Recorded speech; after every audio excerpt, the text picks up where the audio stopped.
Hey guys, this is Letters to You, and I think this is 210. This is called Ironic Tadpoles.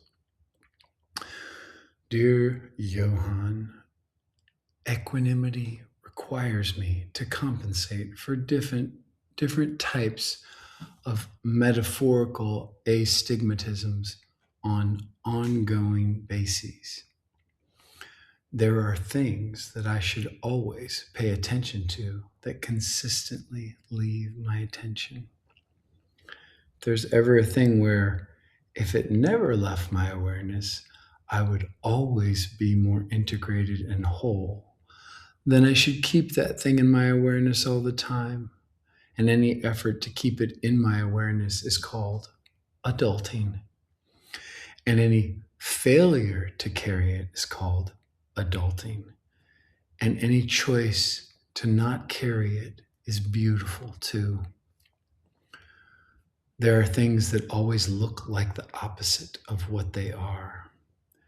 If there ever if there's ever a thing that I should interpret ironically, because doing so will bring me into alignment with what's actually happening, I should commit to crossing my eyes.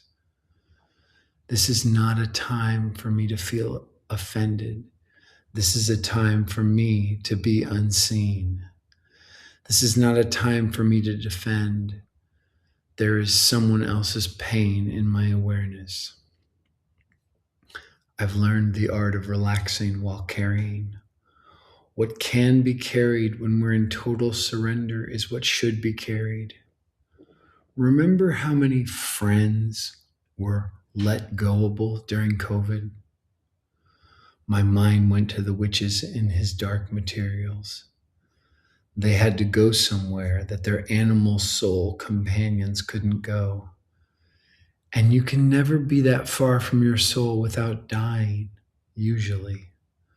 But neither witch nor familiar died, and they gained the ability to be miles and miles apart. And then I'm like, I'm a witch tadpole. Freedom is in picking up what should be eternally held. It's in playing the game, even though my mind will have to stand on its head. But like sexy style, how free can we make our burdens? A part of my brain definitely thinks we should think about the upcoming date 1/1/26. I'm posting to Substack one letter a day for a whole year. Turning fear into faith is the canvas of creativity. What's it going to be like? What am I willing to constantly hold? I'm willing to constantly remember that the auspices of writing this were that I'm writing this to you. You are totally not there for me. And you're the first person I've been able to appreciate that with. Don't end sentences with. I guess that I'm writing this ultimately to me. But I'm supposed to be letting go of the distinction of self. And when I look to see who I'm writing this to, I just feel ultimate wonder. When I publish these writings and the ghosts of trying to control everyone's perception lay siege, I know that I'm being forced to feel this because it's the most important thing for me to feel. I chose this moment.